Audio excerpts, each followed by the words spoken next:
Ready. Oh, no. Oh, no. We learned. We know. There. Woo. Okay, we're going. We're doing it. You're asking a lot. Welcome, everybody. Today we're going to talk about being Stellar Search Chair. That's right. Take two. Who are we?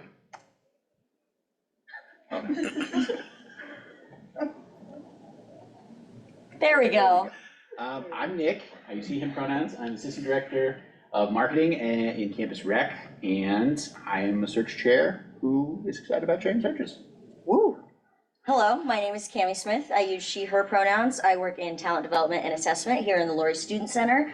And I also have been a search chair before, not claiming to be a stellar one by any means. That is the big capture, the asterisk for this whole thing. We are not claiming to be the experts, but we've developed some tips that we think are helpful. Part of what we're hoping is for those of you who have run searches, at the end we can talk a little bit about what's worked for you, some tips and tricks that you have maybe.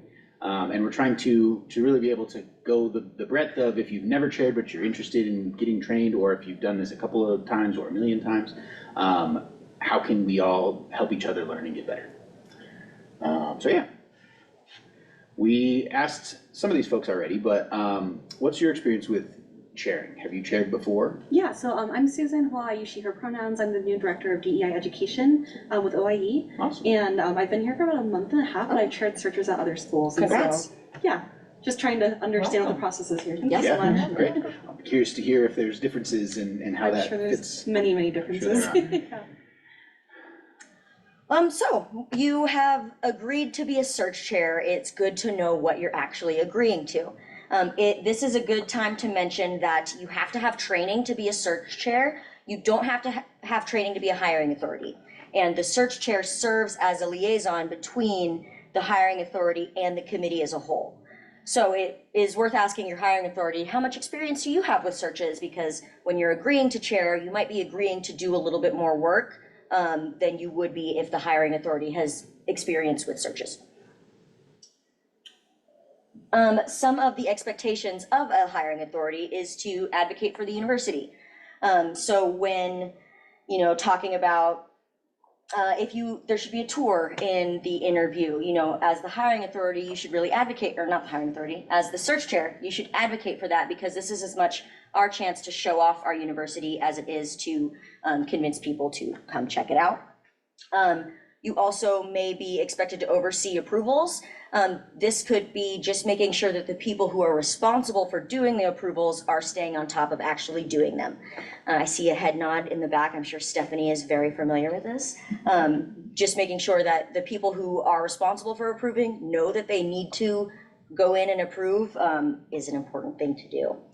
Actively participate in a search. As the search chair, you will be the primary reader on minimum qualifications.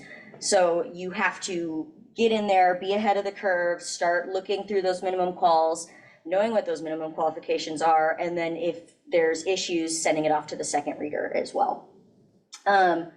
Fourth, you got to motivate those committee members. If they are falling behind in doing their ratings, it's your job to make sure that they are getting their ratings done on time. And then 5, depending on your hiring authority, you might be asked to potentially help establish the committee. Do you want to add anything to that? No. This is the committee structure. So at the top, you have your hiring authority, which no training required. Not that that's a bad thing, it's just a fact. Then you have your search chair. Your search chair is in charge of the committee as a whole. You are also the liaison between this committee and the hiring authority. So there won't be much communication from the hiring authority to the committee as a whole. After the search chair, you've got your committee member or members, depending on how big your search committee is. And then you have your search support and your equal opportunity coordinator. Your equal opportunity coordinator makes sure that your process is the same for everybody across the board. And your search support is super handy in handling all of the communication with the candidates and all the scheduling and stuff like that. When thinking about committee members and who to choose, it's helpful to keep these things in mind. If they have familiarity with your department or area, that could help when evaluating some of the skills and things that other applicants have. If you know that a skill will be beneficial in that area because you're familiar with that area. You want people who will help promote the deliberative process.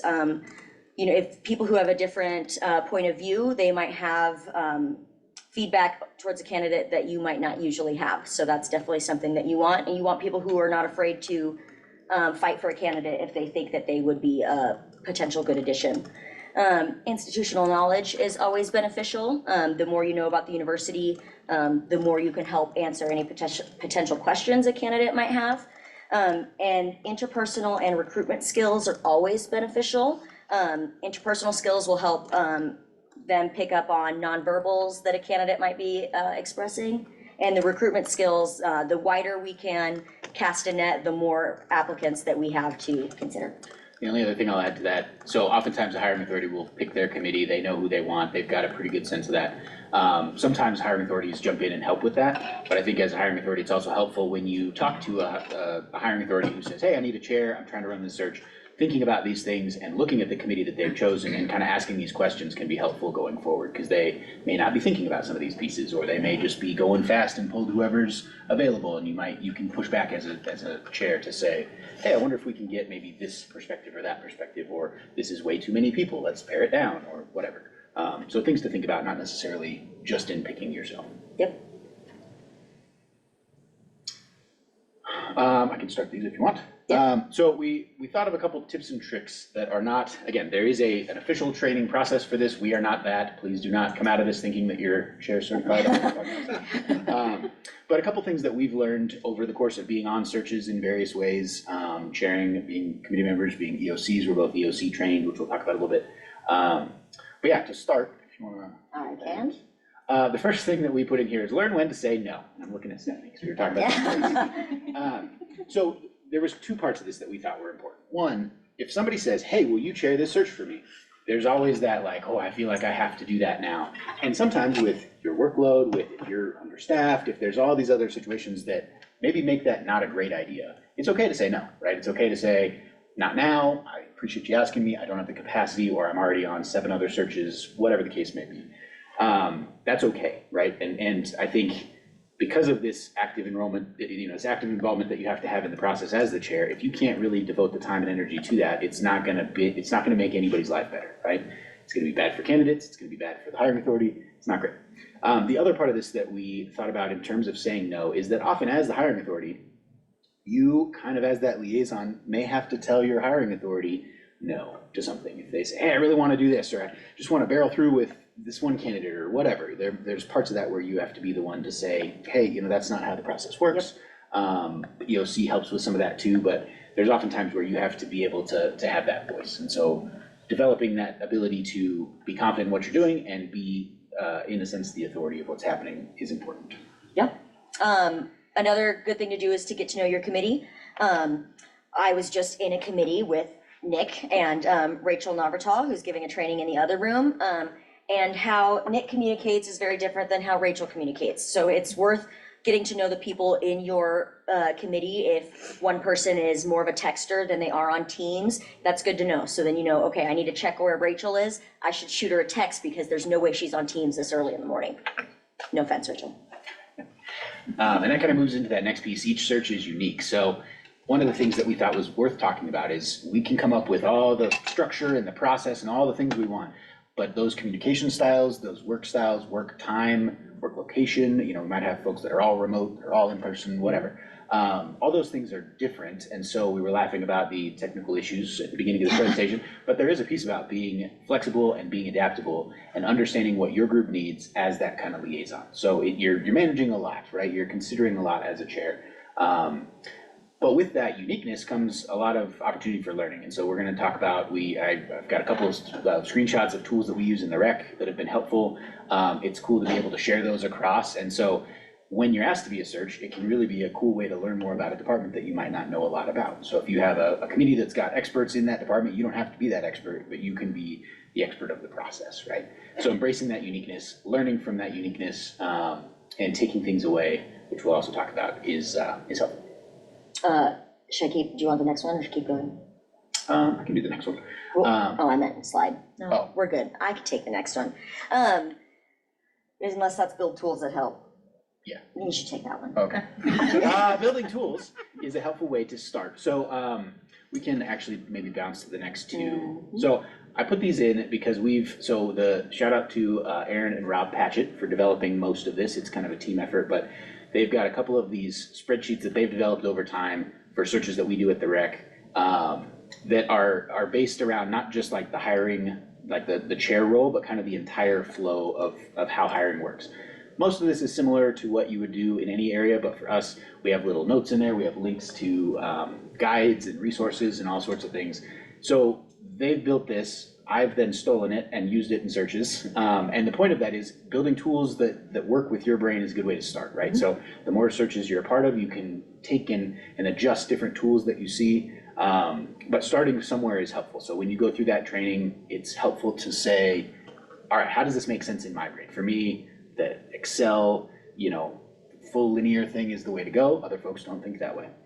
So these two tools, the first one is just from start to finish. If we need to hire, what do we do? So it starts with the hiring authority saying, hey, I have an open position, what do I do? Connecting with the search support, working through that. And it goes all the way through to like processing your P-card receipts from taking people out to dinner. So it's just a full list and you can plug in the dates at which everything happened and you can track where everything's at. Then that next one is it doesn't have to be this fancy, but it has all sorts of conditional formatting. So when you add folks into the pool, you can track where they are. You can put your strengths and challenges all in one kind of linear flow. It flags if somebody's an internal candidate to make sure we let them know if they aren't moving forward, that kind of thing. So I share these just as examples of ways that you can kind of think about tools that help you move through this process. And then you'll learn and adapt and change those as you get more experience. Jumping onto that, when you experience these tools, if they are helpful for you, save them.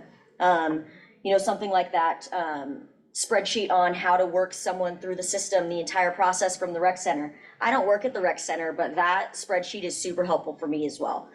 So when you encounter things like that throughout searches, it's good to save that stuff because then it's only going to benefit your future search. And you can also pass those tools along to help improve searches as you go. And just make sure you take all the confidential stuff out, because you don't want to save that, which actually goes into our next point. One of the things, so Cami and I are both search chair trained and both EOC certified, whatever. And we put this in here as if you've gone through and you have run a bunch of searches, you feel confident, or even just a couple searches and you really like the process, you want to give even more resource to the university, considering becoming EOC certified is a good way to do that. I found that to really help my understanding of how to be a better chair by understanding like all the nuances of what EOC stuff is. You don't have to do both roles, right? So like in the search that Cami talked about, I was in the chair role, she was in the EOC role. And there were often times where I was like, I could probably figure out an EOC answer to this. It's really nice to defer, but having that background and kind of both of those pieces of knowledge was super helpful. Yes. Is it still the case that state classified cannot sit as EOC? I do not know. I didn't I believe know. that is correct. I didn't know that was a thing. I didn't either. And now that we're being, But you can be search chair. right, now that we're being pushed into the AP side, it might be something to look into to change. Yeah. You hear that, That's HR? wild. Central Pass that HR. up. Central HR. Are they listening? The powers that be are always listening. Interesting. That's good to know, and I didn't, that's a bummer. So, we wanted to keep it brief to hear from you all. What are some of the things that you found most useful? So I would love perspective from another campus, some of you that have been on many searches. What are some of the tools and tips and tricks that you found as a chair that are helpful, or that you've experienced a chair not do that you think would be helpful? Or questions if you have those too. I do have a question. Yeah. Since every search is unique, is there a process for asking like HR to verify that your process is not biased?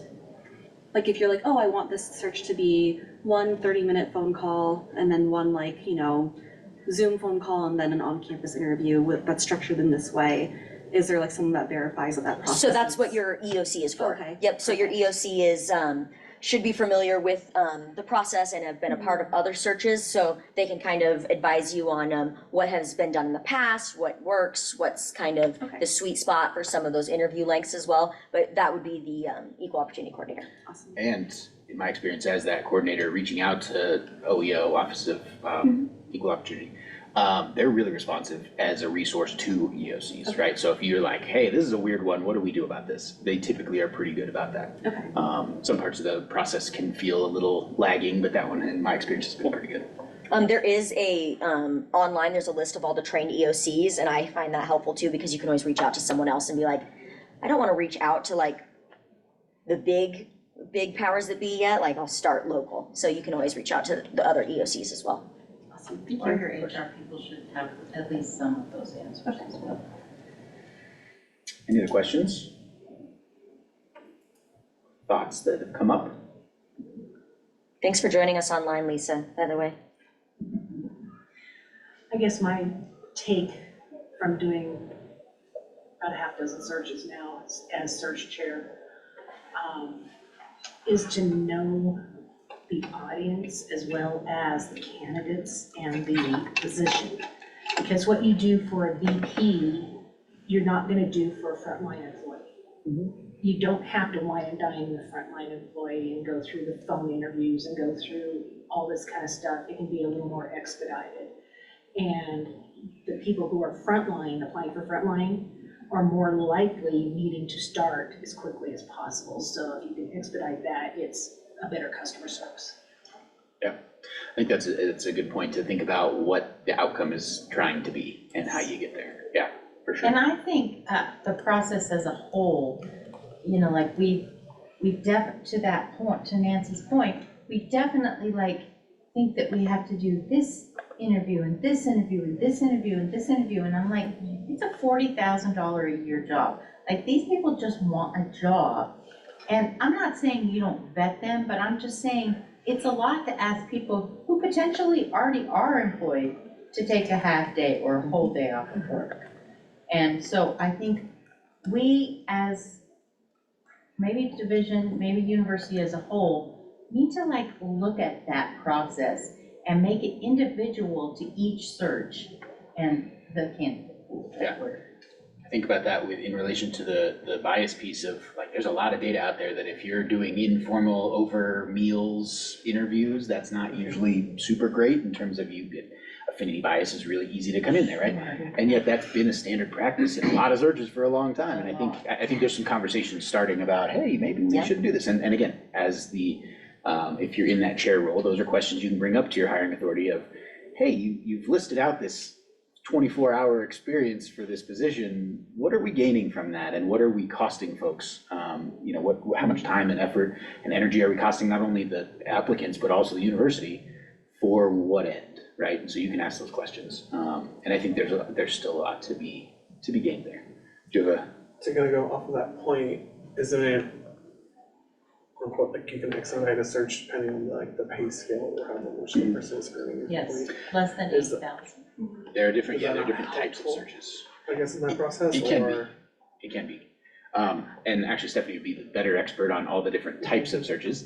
But some of it depends on the pay range, and I think some of that can also depend on what the hiring authority is trying to get. Okay. So there's internal searches, there's expedited searches, there's national searches, those all have different parameters. But if you're looking for a broad reach of talent, an expedited search is gonna not necessarily help you because you're only open for a short amount of time.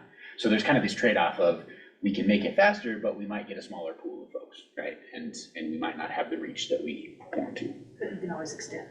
Yeah. Although, I mean, that's all part of what, as a chair, you'd want to talk through with your hiring authority about how much time do we have for this? What are the other factors as we schedule all these things? I know, I mean, again, referencing this most recent search, just because it's top of mind, there was some clear details of, we need to catch students because we want student input on this position, and they're gone in mid-May. So we can't just extend forever. We need to, and that was a specific thing for this office and this position. So, yeah, good points. I'm on another search right now, and the position is a half-time position, so it's only a 20-hour-a-week position.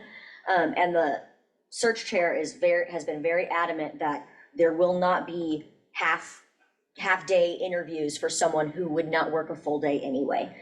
So that search chair has been very adamant that like, we will do 25-minute phone interviews. If we bring them to campus, it will be a shorter on-campus thing. So like, those are things to think about as well, when, you know, trying to decide what you want your actual interview process to look like. Any other thoughts or questions?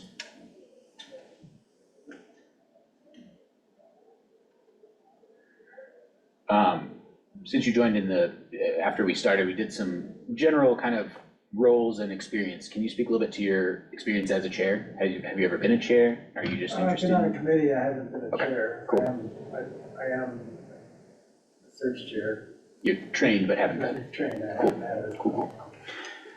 opportunity yet, Yeah. but I've sat on committees, search committee. So you're just waiting for that, you're waiting for someone to ask you to be a chair. So if anyone in the room needs a chair, I'm actually a great member. Tom Stuvie is Noted. looking for a chair experience. No pressure. No pressure, but Lisa at the Career Center's got any searches going on and you need a chair, Tom Stuvie. Didn't know you were signing up for that coming to the session. Gotta be careful, I might sabotage your office or something. He doesn't know where it is. Please fill out the assessment, sign in if you haven't, and we'll be up here if you have any questions. Thanks for being here this morning. Yeah, Thank you. thank you.